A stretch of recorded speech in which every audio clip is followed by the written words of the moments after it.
Shirbhate. Today we will discuss about the phenomena of vernalization. Vernalization is the promoting flowering with cold or the low temperature treatment to the flower for the purpose of flowering.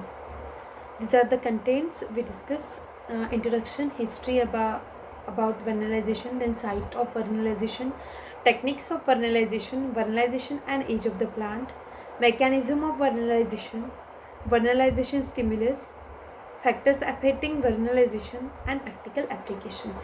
These all points we have discussed in this session. Now the introduction. Vernalization word derived from the Latin vernus of the spring. Vernus means the spring. Literal meaning of vernalization is bringing to spring condition. Means winter condition, or provide very low temperature treatment to the plant for the purpose of flowering. Vernalization is the induction of a plant flowering process by exposure to the prolonged cold of winter or by artificial equivalents. बघा फोटोपिरियडिझममध्ये आपण बघितलं होतं की काही प्लांट्सला काय लागतं, short day period, काही प्लांटला long day period, आणि काही जे होते ते काय होते, डे न्यूट्रल प्लांट्स. त्याला लाईट ड्युरेशनशी हे नव्हते, किती अवर्सचा लाईट त्याच्यावरती एक्सपोज होतो त्यावर त्याची काही इंडिपेंडेंट ऑफ लाईट असे काही प्लांट्स होते ज्याला टेम्परेचर जी आहे ट्रीटमेंट ती काही लो लागते. ओके. काही विंटर व्हरायटीज आहेत त्याला खूप जास्त थंडीचा हे लागतं, थंडीचा सीझन लागतो. विंटर व्हरायटीज तुम्ही बघा, काही प्लांटला फ्लॉवरिंग किंवा सीड्स फक्त विंटरमध्येच होते. जसं मोहरी आहे, आपण शॉर्ट डे प्लांट्स म्हणतो, पण दॅट इज काही जे व्हेरायटीज आहेत त्याच्या काय आहे, डे न्यूट्रल आहेत. ओके. त्याला लो टेम्परेचर ट्रीटमेंट लागते. ठीक आहे. For some plants vernalization is the absolute requirement, or some cases it simply assist in flowering. The duration of low temperature treatment required varies from 4 days to 3 months. कुणाला काही प्लांट्सला 4 days ट्रीटमेंट्समध्येही त्याला flowering येतं, आणि काही प्लांट्सला up to 3 monthsपर्यंत काय लागतं, त्याला low temperature treatment. Okay. काय आहे, simply vernalization is the low temperature treatment to the plant for the purpose of flowering. Okay. कळलं. किंवा vernalization म्हटलं की low temperature treatment, that phenomenon provide low temperature treatment to the plant for the purpose of flowering. This phenomenon is known as the vernalization. ठीक आहे. बघू history त्याची. John Hancock Klippart in 1853 first notice the low temperature requirement for flowering. यांनी काय केलं आहे, John Hancock क्लिपर्ट यांनी 1857ला हा फिनॉमिना नोटीस केला. कुठल्या व्हरायटीमध्ये, विंटर वीट अँड स्प्रिंग वीट, दोन्ही त्यांनी हे केलं. विंटर वीट अँड स्प्रिंग वीटमध्ये काय केला त्यांनी, हा फिनॉमिना स्टडी केला गेलेला आहे. ओके. आपण म्हणतो गहू आपल्याकडे खूप जास्त प्रमाणात नसतो, आणि असतो तरी कधी हिवाळ्यामध्ये आपण त्याला पेरू शकतो. पण आपण तेच हरियाणामध्ये वगैरे गेलं, त्या साईडला गेलं तर काय दिसेल, ते गहू तिकडे काय आहे, थंडी खूप जास्त असते, त्यामुळे ते काय करतात, 2 सीझन्समध्ये जवळपास गहू पेरतात. ओके. आणि वेगवेगळ्या व्हेरायटीज ते सो करू शकतात. ठीक आहे. त्यामुळे गहू जे पीक आहे ते महाराष्ट्रातलं नसून मोस्ट ऑफ ते काय केलं जातं, हरियाणा साईडला ते घेतलं जातं, पंजाब साईडला. Okay. Then Lysenko in 1938 published his work on the effect of cold on cereals. त्यांनी सिरियल्सवरती वर्क केलं होतं, आणि त्याला त्या टर्मला नाव झॅरोवायझेशन दिलं होतं. Jaro in Russian, originally meaning fire or a god of spring. Later this translate the term into vernalization. ही term vernalization कोणी दिलेली आहे, लिसेन्कोनीच काय केलेलं आहे, त्याचं नाव दिलेलं आहे त्याला, त्या टर्मला व्हर्नलायझेशन इन 1938. त्यानंतर P चॉर्ट in 1960 defined this term vernalization. It is the acquisition or acceleration of the ability of flower by a chilling treatment. Okay, तर पी चोडनी काय केलं, त्याला त्या टर्मला डिफाईन्ड केलं. ठीक आहे. त्यानंतर टाइप्स ऑफ वर्नलायझेशन बघायचे. 2 टाइप्स आहेत वर्नलायझेशनचे, facultative vernalization and second that is the obligate vernalization. Facultative vernalization and obligate vernalization. Facultative वर्नलायझेशनमध्ये flowering will appear earlier once expose to low temperature. Example winter annual triticale. Triticale nothing but the triticum aestivum. Okay, गहू. Flowering will appear earlier once exposure to low temperature. आपण एकदा त्याला expose केलं low टेम्परेचरमध्ये तर ते काय होते, ती फ्लावरिंग येतं त्या प्लांटला. ओके, एक्झाम्पल त्याने विंटर ॲन्युअल ट्रिक्टिकॅले दिले आहे, फिगर 1मध्ये दिलेलं आहे. त्यानंतर obligate vernalization. Obligate vernalization must exposes to low temperature to desired period of time. त्याला काही एक ड्युरेशन लागते पर्टिक्युलर. त्या ड्युरेशनमध्ये काय करावं लागतं, त्याला लो टेम्परेचर ट्रीटमेंट प्रोव्हाइड करावं लागतं त्या प्लांटला, आणि तेव्हा त्या प्लांटला काय येतं फ्लावरिंग. Example biennial plants. आपण कॅबेजचं एक्झाम्पल घेऊ शकतो याच्यामध्ये. ओके, बायनियल प्लांट्स, कॅबेज, गोबी जी आहेत, पत्तागोबी, फुलगोबी, ही मोस्टली जर उन्हाळ्यात कोणाला घ्यायचं असलं हे पीक तर काय करतात, पॉली हाऊसमध्ये घेतलं जातं. ओके, त्याच्यामध्ये लो टेम्परेचर मेंटेन केलं जातं त्या प्लांटला. पर्टिक्युलर टेम्परेचर मेंटेन करून हे काय घेतात, व्हेरायटीज डेव्हलप केल्या जातात. ओके, तुम्ही ऑब्झर्व केलं असेल की ऑफ सीझनमध्ये या व्हेरायटी खूप महाग असतात आणि सीझनमध्ये आपल्याला खूप स्वस्त मिळतात, कारण सीझनमध्ये हिवाळ्यामध्ये सर्व शेतकरी ते काय करू शकतात, ग्रो करू शकतात. आणि बाकी सीझनमध्ये काय होतं आहे की पॉली हाऊसमध्ये ग्रो करावं लागते, पर्टिक्युलर टेम्परेचर मेंटेन करावं लागतं, त्या गोष्टीला खर्च लागतो. त्यामुळे हे काय असतात, कॅबेज वगैरे काही सीझन ऑफ सीझनमध्ये या थोड्या महाग होऊन जातात. ओके, तर बघितलं याच्यात 2 टाईप्स, फॅकल्टेटिव्ह वर्नलायझेशन अँड ऑब्लिगेट वर्नलायझेशन. त्यानंतर बघू आपण साईट ऑफ वर्नलायझेशन. साईट कुठली आहे प्लांटमधली, ते signal or low temperature perceived by the apical meristem.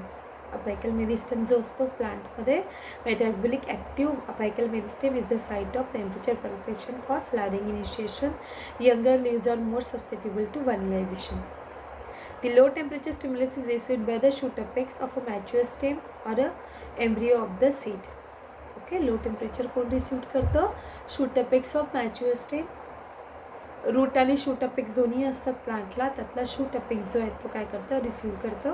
और एम्ब्रियो, सीडमधला जो एम्ब्रियो असतं ते परसिव्ह करतात सिग्नल. ओके, आणि मेटाबॉलिक ॲक्टिव्ह जो अपायकल मेरिस्टेम असतो प्लांटमधला, तो अपायकल मेरिस्टेम काय करतात, लो टेम्परेचर सिग्नल जो असतो तो परसिव्ह करतात. एक मिनिट बघा, इथे यंग लीव्ज दिलेला आहे. यंग लीव्जमध्ये काय आहे, अपायकल मेरिस्टेम आहे, ते काय करतं, आजूबाजूला यंग लीव्ज आहे, ही डेव्हलपिंग बड आहे, त्याच्यामध्ये काय अपायकल मेरिस्टेम आहे. अपायकल बड तुम्हाला दिसतं आहे इथे. त्यानंतर नोड आहे, इंटर नोड आहे, लॅटरल बड आहे, ब्रांचिंग आहे. ओके, तर यातला अपायकल मेरिस्टेम जो आहे तो काय करतं, हा सिग्नल काय करतं, परसिव्ह करतं. Then techniques of vernalization. Techniques काय आहे, तुम्हाला BScला खूप जास्त डेप्थमध्ये नाही आहे, टेक्निक्स वगैरे नाही आहे, पण तुम्हाला कळायला पाहिजे लो टेम्परेचर ट्रीटमेंट कशी देतात. त्यामुळे मी हे थोडंसं डिटेलमध्ये लेक्चर घेत आहे. कधी कधी MScला PGच्या स्टुडंटलाही कामी पडू शकते. Okay, techniques of vernalization. The seeds are first soaked in water. काय केलं जातं, सीड्स काय केल्या जातात, वॉटरमध्ये सोक केल्या जातात and allowed to germinate in processing chamber at 10 to 12 degree centigrade. Firstly वॉटरमध्ये सोक करून सीड 10 to 12 degree सेंटीग्रेडमध्ये चेंबरमध्ये ठेवल्या जातात. Then seeds are transfer to low temperature 3 to 5 degree centigrade and kept for correct period of time. त्याला काय केलं जातं, मग त्या सीड लो टेम्परेचर ट्रीटमेंटसाठी ठेवल्या जातात 3 to 5 degree सेंटीग्रेडवरती. Okay, which varies from different varieties few days to 30 days. 5 days to 30 days काय केलं जातं तर अकॉर्डिंग टू व्हरायटी त्याला ट्रीटमेंट दिली जाते. Then seeds are dried and sown in the field in proper oxygen and water supply condition. आणि त्यानंतर त्या सीड काय केल्या जातात ट्रीटमेंट देऊन फील्डमध्ये काय केल्या जातात ग्रो केल्या जातात जिथे proper oxygen and water supply त्याला प्रोव्हाइड होईल. ओके. त्यानंतर व्हर्नलायझेशन अँड एज ऑफ प्लांट. व्हर्नलायझेशनचे जे आहेत टेम्परेचर जो आहेत लेस दॅन 4 डिग्री सेंटीग्रेड नको आहे त्याला टेम्परेचर व्हर्नलायझेशन ट्रीटमेंट 3 to 5 डिग्री सेंटीग्रेडमध्ये आणि 12 डिग्रीच्या वरतीही नको असते. Okay. Vernalization and age of the plant. The serial vernalization best occur in germinating seed and even at embryonic stage in mother plant. In the opinion of Sarkar in 1958, Hyoscymum nigrum gets maximum sensitivity to chilling effect after 30 days of growth. And Oenothera, maximum sensitivity to low temperature occurs only when the plants bear 6 to 8 leaves. Sensitivity low temperature ट्रीटमेंटची maximum कधी असायला पाहिजे तर according to variety varies करतं ते. काही प्लांटला maximum sensitivity कधी येते जेव्हा ते plant 30 days after the 30 days of growth 30 days नंतर काय दिला जातं त्याला ट्रीटमेंट दिली जाते. In Oenothera maximum sensitivity to low temperature occurs only when the plants bear 6 to 8 leaves. ज्याला काही प्लांट्सला 6 ते 8 लीव्ज आल्यावरती काय केल्या जातात लो टेम्परेचर ट्रीटमेंट दिल्या जाते. ओके. मॅक्झिमम सेन्सिटिव्ह असतं ते टेम्परेचर लो टेम्परेचर ट्रीटमेंटसाठी. व्हेरायटी इथे दोन्ही पण दिलेल्या आहेत. हायोस्कॅमम नायगरची दिलेली आणि ऑनिथोरा जेलो फ्लावर्स दिसत आहे तुम्हाला सेकंड. ठीक आहे. Oenothera Oenothera. Okay. Then hypothesis of phasic development proposed by Lee and Co. The development of annual seed plant consists of a series of phases which occur in predetermined sequence. Next phase only initiate the termination of previous phase. There are 2 phases. 2 phases आहेत phasic developmentसाठी. Thermo stage आहे आणि photo stage आहे. Thermo stage जेव्हा temperature treatment दिली जाते आणि photo stage जेव्हा ते परसिव्ह करतात light particular. Thermostat, it is the vegetative phase which require low temperature 0 to 14 degrees centigrade and suitable moisture and aeration. This stage is variable length and depends on the nature of the plant and environment. जेव्हा temperature treatment provide केले जाते 0 to 40 degree सेंटीग्रेडवरती that is the thermostage. And photostage this phase require high temperature. Here vernalin helps in synthesis of florigen. Vernalin काय करतं florigen is the flowering hormone असतं. Okay. Flowering hormone असतं ते. And photostage this phase require high temperature. Here vernalin helps in synthesis of florigen. Winter wheat complete their life cycle more rapidly when given a short day and low temperature during thermostage and longer day and higher temperature in photostage. Okay. त्यानंतर vernalization stimulus कोण perceive करतं. It is received by vernalin a postulated chemical. Transmission of vernalization stimulus across a graft union in हायोस्कायम niger. आपण आताच पाहिलं होतं ते plant कसं आहे. Has been studied by the German botanist G Melchers in 1939. He took 2 plants, 2 branches, one previously vernalized and other unvernalized, and grafted them together. Both flowered appropriate photoperiod condition, but unvernalized plant alone failed to flower. From above experiment, it is obvious that vernalization stimulus is transmitted from vernalized to unvernalized plant. यानी काय केलं एक experiment केला आहे जी मेल्चर्सनी व्हर्नलायझेशन stimulus कसा form करतो. एक व्हर्नलाइज plant आहे त्याला काय केलं ग्राफ्ट युनियन केलं अनव्हर्नलाइज प्लांटसोबत. तर जे अनव्हर्नलाइज प्लांटमधून काय झालं व्हर्नलाइज प्लांटमधून अनव्हर्नलाइज प्लांटकडे काय केला ग्राफ्ट युनियनमधून जे व्हर्नलाइज जो सिग्नल आहे तो काय झाला स्टिम्युलस पास झाला. ओके. जे अनव्हर्नलाइज प्लांट होतं त्याला फ्लावरिंग नाही आलं पण ज्याने ग्राफ्ट युनियन जे केलं होतं अनव्हर्नलाइज प्लांट त्याला काय झालं फ्लावरिंग आलं.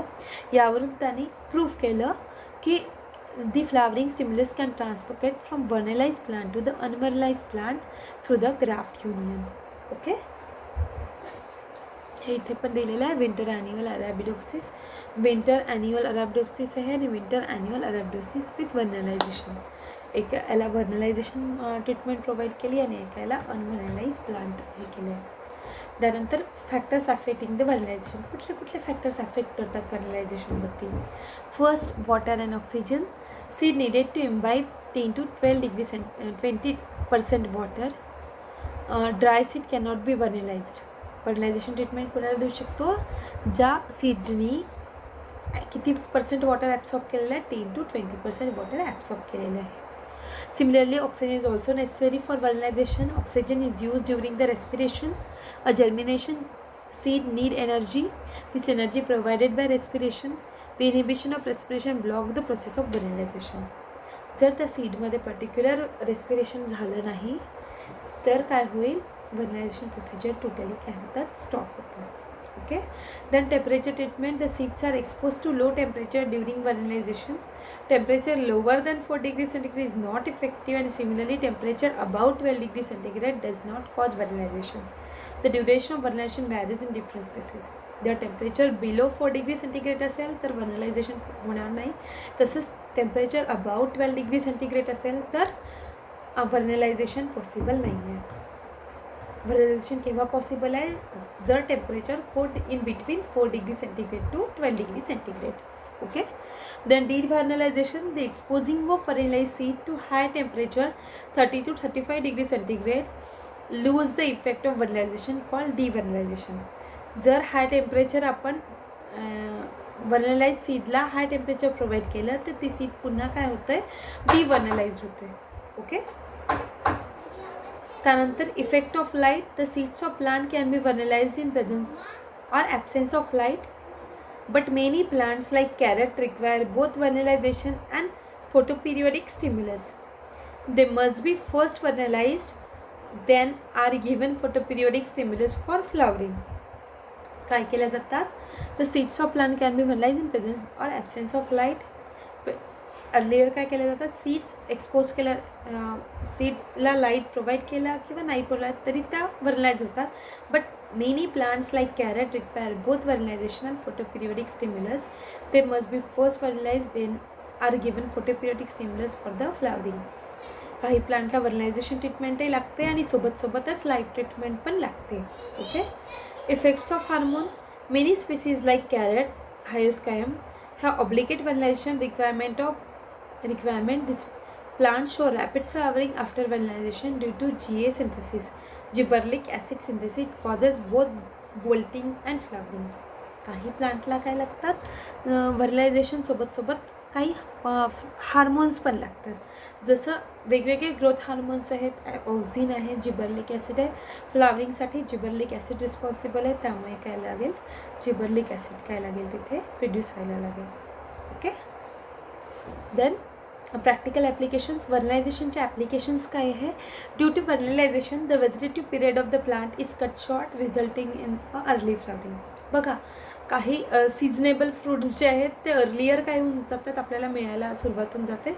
जसं आंबा मोस्ट ऑफ दी आपल्याला फरवरीनंतर जर त्या प्लांटला येत असेल, एक पर्टिक्युलर सीझन आहे फरवरीनंतर, फरवरी टू मेपर्यंत काय राहते? मॅक्झिमम कैऱ्या आणि आंबे राहतात झाडाला. पण काही प्लांटला डिसेंबरपर्यंत येऊन जातात, कारण त्याला काय केलं जातं? त्या प्लांट्सला ट्रीटमेंट दिल्या जाते, लो टेम्परेचर किंवा टेम्परेचर ट्रीटमेंट म्हणा किंवा अजून काही सिजनल फ्लावरिंग प्लांट्सही आहेत. शेवंती जी आहेत ती मोस्टली नोव्हेंबर ते डिसेंबरला त्याचं फ्लावरिंग ब्लूमिंग राहतं, जानेवारीला वगैरे. पण काही ज्या शेवंतीच्या आहेत ते थ्रूआउट इयर्स पण घेतल्या जातात. ओके. तर इकॉनॉमिकली व्हर्नलायझेशन खूप इम्पॉर्टंट आहे. Vernalization increases the resistance of plant to fungal diseases. Fungal डिसीजेसपासून प्रोटेक्शनसाठी पण व्हर्नलायझेशन हा फिनॉमिनन खूप जास्त इम्पॉर्टंट आहे. It increase the cold resistance of plant. Cold resistance आहे ते पण काय केलं जातं? इन्क्रीज केले जाते प्लांटमधलं. In biennial vernalization induces early flowering and early fruit setting. Then flowering can be induced by grafting and this feature is used in horticulture. Graft union करून पण काय केलं जातं? एका प्लांटपासनं हा सिग्नल दुसऱ्या प्लांटकडे पाठवलं जातं आणि हॉर्टिकल्चरमध्ये हे मोठं यूजफुल आहे. It also help in crop improvements. हे क्रॉप इम्प्रूव्ह करण्यासाठी पण हा जो फेनॉमेनो आहे तो काय खूप इम्पॉर्टंट आहे. ओके. त्यानंतर हे काय आहे रेफरन्सेस आहे हे जी बनलेली आहे ती या प्लांटपासनं मॉडर्न प्लांट फिजिओलॉजी बुक आहे आर के सिन्हा. तुम्हाला नोट्स जर कलेक्ट करायचे असेल तर यातून तुम्ही काय करू शकता, कलेक्ट करू शकता. ओके, चलो थँक्यू. मी स्टॉप करते.